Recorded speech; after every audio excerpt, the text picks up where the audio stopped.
topic is on Behrens-Fisher problem and its generalization. It was originated by Behrens in the year 1929 and it was successively followed by Fisher 1939. Now, I shall state the problem in technical way in the board. Actually, it is related to normal equality of two normal means when they are independent and when the variances of two normal distributions are unequal and unknown. And I am writing this problem in this way. Let x be distributed as normal mu 1 sigma 1 square and y be distributed as normal mu 2 sigma 2 square. Actually, I have stated that this is related to function of two means, that means mu 1 and mu 2 whenever sigma 1 square and sigma 2 square are unknown and unequal. And we shall start this problem by by testing the null hypothesis that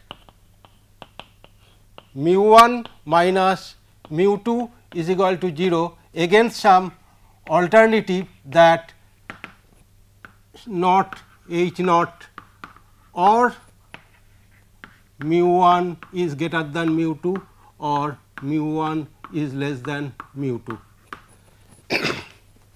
And actually, I shall pose the solution of this problem through the testing of mu 1 minus mu 2 is equal to 0 whenever sigma 1 square is equal to sigma 2 square and they are equal.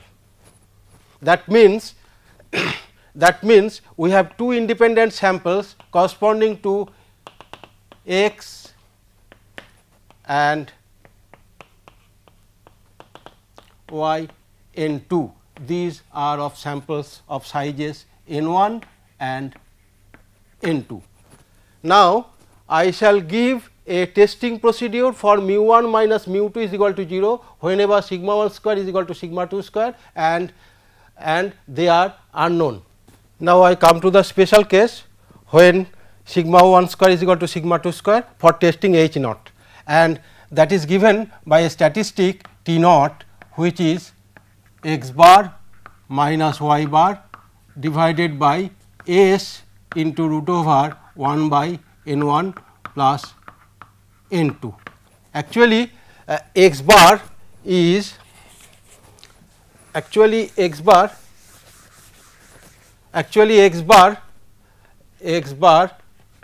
is equal to 1 by n 1 summation x I, y bar is equal to 1 by n 2 summation y j, s 1 square is equal to 1 by n 1 minus 1 summation x I minus x bar square, and s 2 square is equal to 1 by n 2 minus 1 summation y j minus y bar square, and s s square is equal to n 1 minus 1 s 1 square plus n 2 minus 1 s 2 square divided by n 1 plus n 2 minus 2.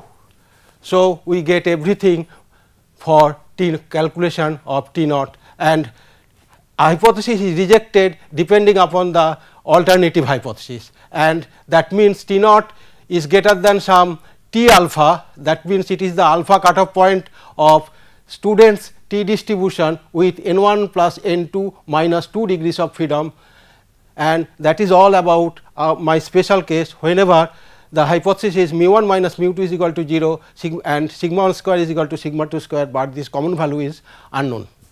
Now, I come to the general problem, that means the hypothesis that the null hypothesis mu 1 is equal to mu 2 against any alternative composite alternative H A whenever sigma 1 square is different from sigma 2 square and they are unknown.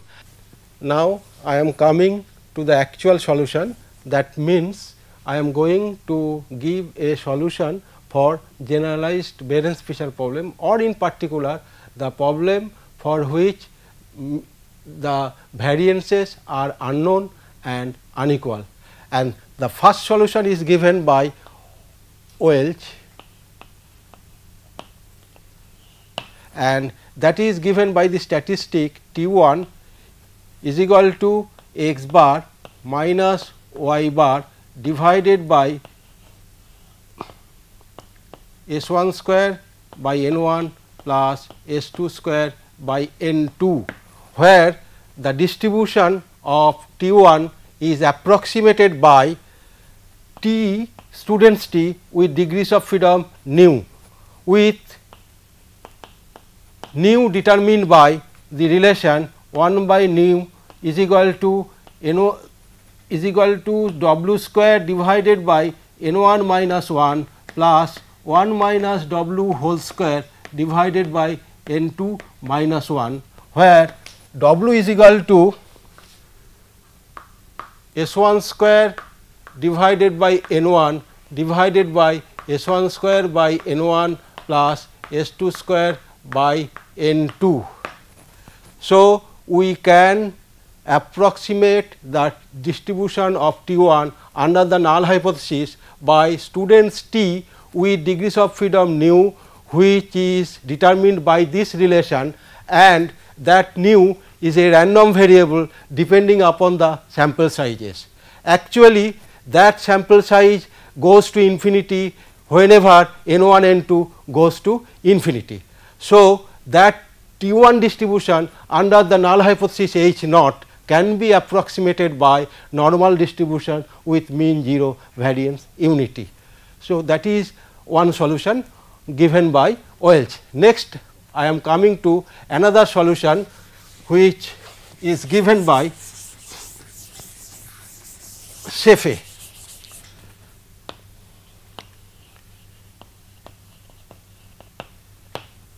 This is in the year 1943, and this is given by a statistic T2 that is equal to x bar minus y bar divided by summation di minus d bar whole square divided by N1 into N1 minus 1 under root, where di is obtained in this way. Di is equal to xi minus yi into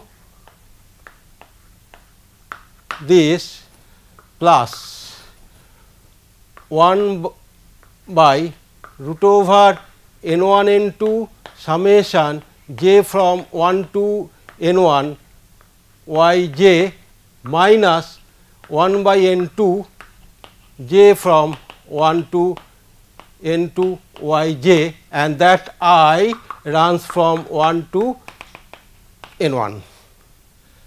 So, we get di in this way, and from this di, if we take the average of all such di's, we get x bar minus y bar, and that T2 has distribution given by students T with degrees of freedom N1 minus 1, and so we can adopt students T test by using the statistic T2 whenever the null hypothesis H naught is true. And the main defect of this process is that it is not permutation invariant. That means, it depends upon the orders of the sample observations. Next, I am coming to the last part of this solution. That means, I shall adopt another principle which is called score principle.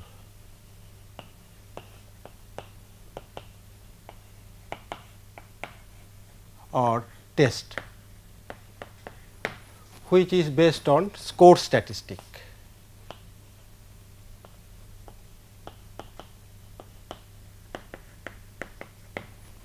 And here we write mu 1 is equal to mu plus lambda, mu 2 is equal to mu minus lambda, and all other sigma 1 square, sigma 2 square remain same.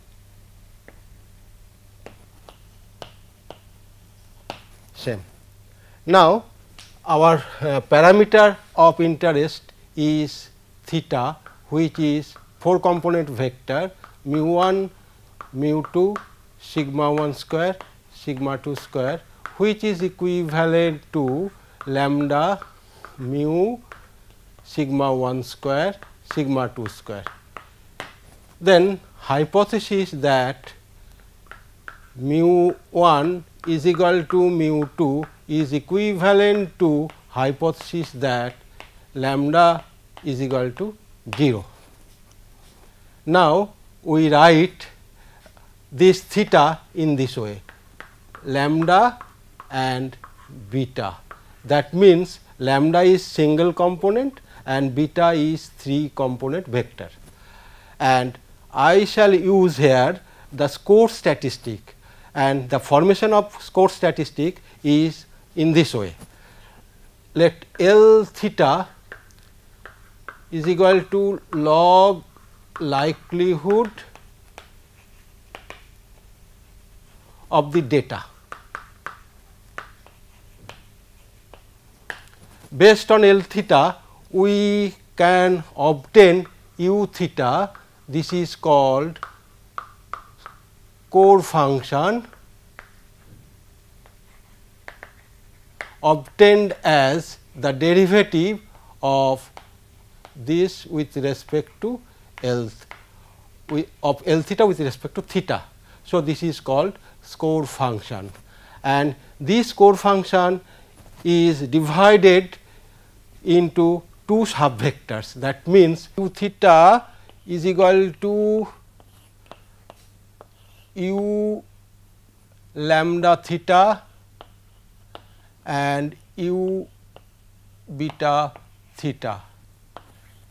It means that this is the derivative with respect to lambda and this is the derivative with respect to beta vector. This is single component and this is 3 component vector.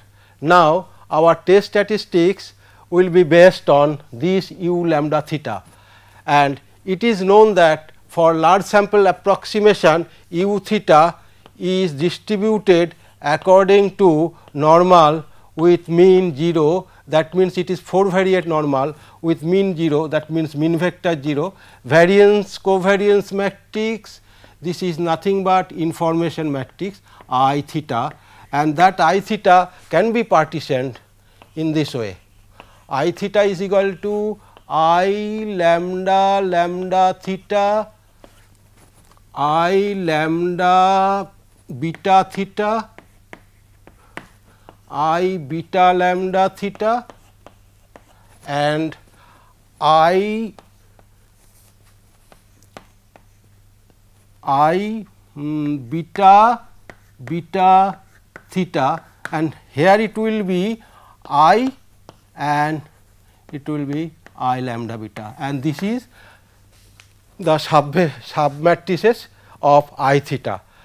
And so, we have to extract one subvector u lambda theta to get our statistic. Now, I have to estimate beta whenever lambda is equal to 0, and that can be obtained from u theta naught is equal to 0, where theta naught is equal to 0 mu 2 sigma 1 square sigma 2 square, and this equation gives a theta naught which depends on the sample observations, and that gives theta naught is equal to theta naught hat. From this theta naught hat we can easily obtain a test statistics using u lambda theta. Now, I am writing the test statistic for this score test, and that is written as T 3 is equal to u theta naught hat divided by some I lambda lambda theta naught minus I lambda beta theta naught into I beta beta theta naught inverse I beta lambda theta naught. All these theta naught will have cap and that to the power half, and this has asymptotically normal 0 1 distribution under the null hypothesis H naught. And so, we can adopt again the normal 0 1 cutoff point for finding the test based on the statistic T 3. So, in this situation, that means for Behrens Fisher problem we have given 3 solutions. First solution is based on Welch test, second one is based on safest test, and the third one is based on Scott test, and all these are related in some way, and all these tests can be compared in terms of type 1 error rate and power, and their efficiency can be judged by putting different alternative points, and we can judge their efficiency either asymptotically or for moderate sample sizes. So, this is the first part of this lecture. Okay.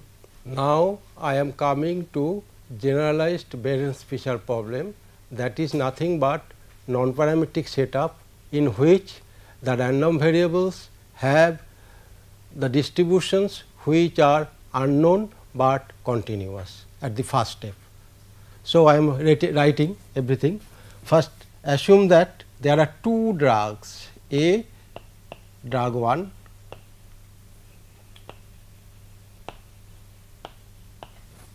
B drug 2,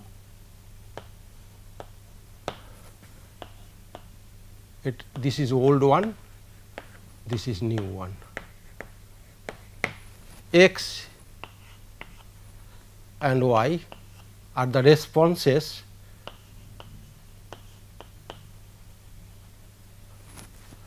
corresponding to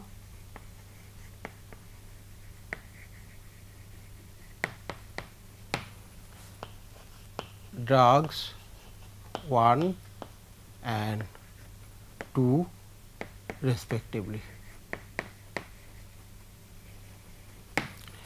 and X and Y actually denote the time to cure for a patient. So, here subject is patient, and it is assumed that X and Y are independent. Moreover, the underlying model is X is F1 and Y is F2. These two are continuous.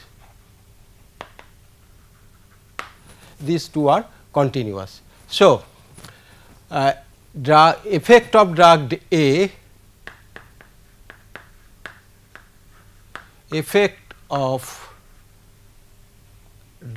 A, relative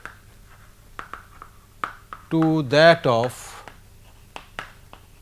B is defined by the quantity pi, that is equal to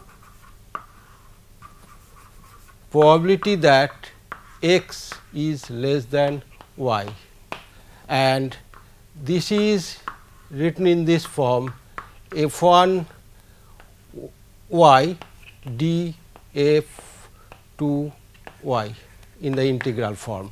From this we also we can also write the effect of drag B relative to A in the same way.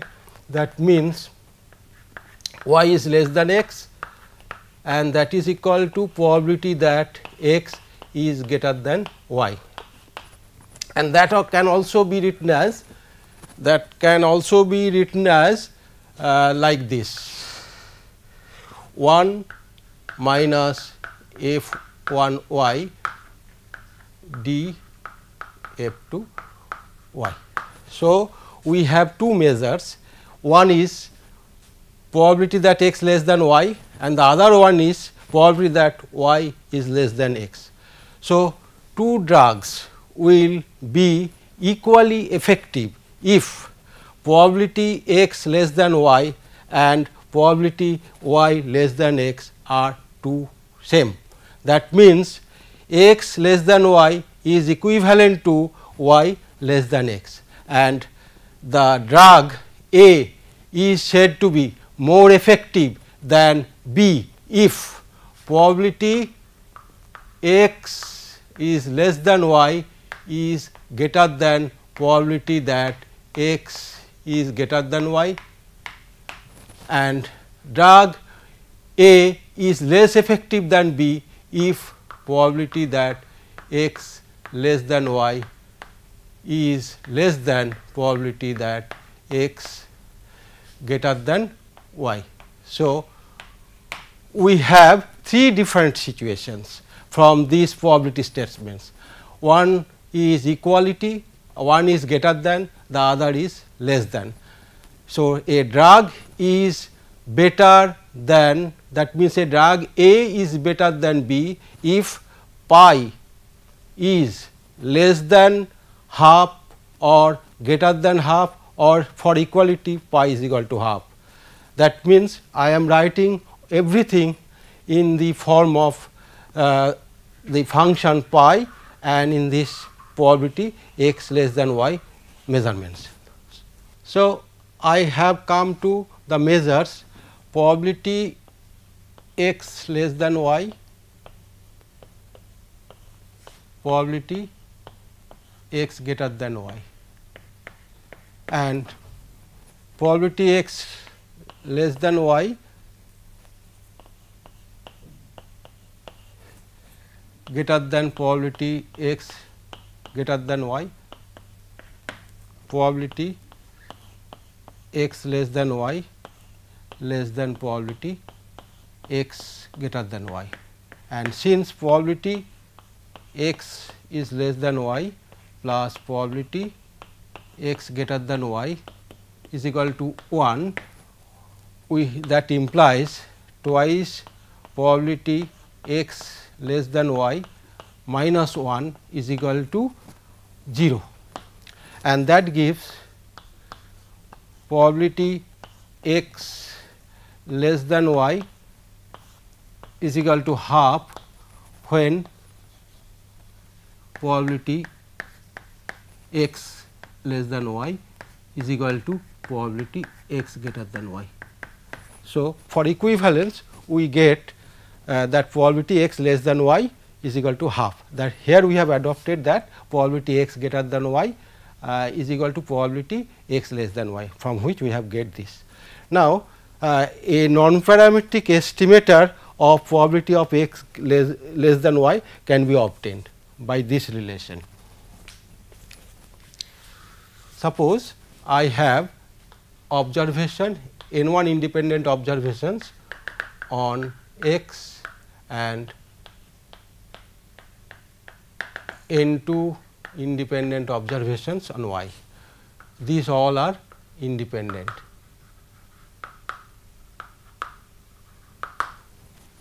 From this we can obtain a functional or kernel if x less than y or 0 otherwise, and I may write it x less than is equal to y because of continuity of the distribution, and x greater than y, from which we can obtain a statistic like this.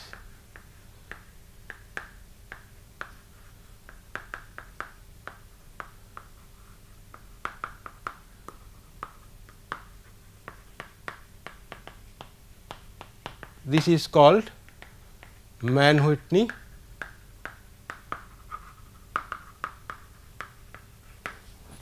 actually if I omit that portion, this simple sum is called Mann-Whitney statistics and N1 N2 multiplied by U is called Mann-Whitney statistic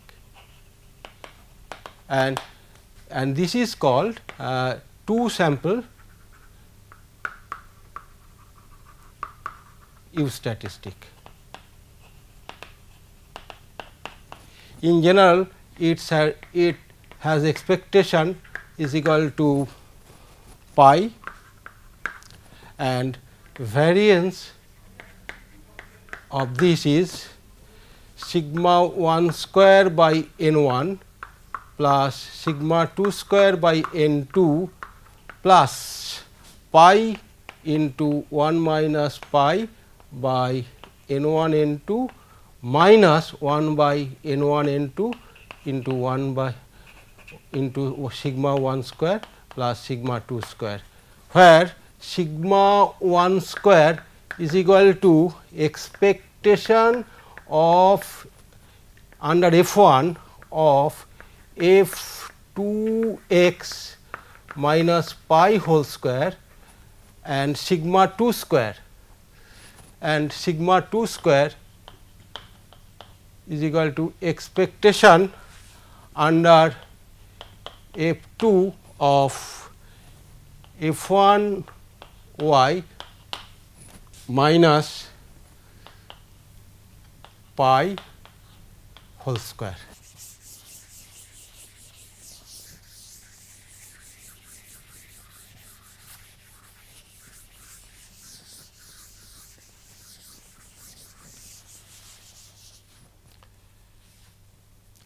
Test for H naught that pi is equal to half or equivalent to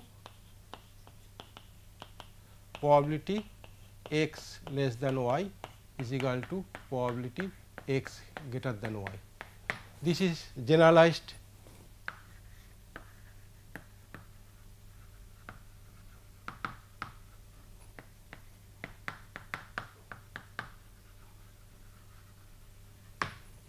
Behrens-Fisher problem, and a solution for this test can be given by the difference delta that is equal to probability that x less than y minus probability that x greater than y, and this is estimated by some sample version of these probabilities, and probability that x less than y is obtained from 1 by n 1 n 2 summation I j u x I y j, and that can be written as 1 by n 2 of summation j from 1 to n 1 f 2 f 1 hat y j. And another estimator is y less than x, that is equal to 1 by the same way as we have done 1 to n 1 f 2 hat x I, and this should be n 2 and this is n 1. So, I write this in this form 1 by n 2 of this, and this is written as j from 1 to n 2 q j, and this is written as 1 by n 1 summation I from n 1 p I. Actually q j is called q j and p I are called different placement statistics. So, we using this we can obtain a test for this pi is equal to half, and that test is given by the statistic say T4, which is given by q bar minus p bar divided by s q square by n1 n2 plus s p square by n1, where this can be simplified to this way, where we can write s q square as the sample variances of qj's and s p square as the sample variances of pi's. That means s q square is equal to 1 by n 2 minus 1 q j minus q bar whole square, and s p square is equal to 1 by n 1 minus 1 p I minus p bar whole square. From this s q square and s p square together with q bar and p bar, we form the statistic T bar, and that T bar distribution under the hypothesis H naught can be approximated by again students T distribution with new degrees of freedom, and that new can be obtained from the earlier version of T1 statistic. And so, we can use these test by using students T for moderately sample size. That means, whenever n1 n2 are not too large, but whenever n1 n2 are too large, we can still approximate this T4 by an n01 or standard normal distribution. So, we get a very general solution in a simplified way by using students T distribution. And as a special case of this problem or the posing of this problem, we can use that the normal mu1 is equal to mu2 test against mu1 greater than mu2 or mu1 less than mu2 can be obtained from x less than y is equal to probability that x greater than y, which is equivalent to mu1 is equal to mu2, and that is the complete picture of Behrens Fisher problem.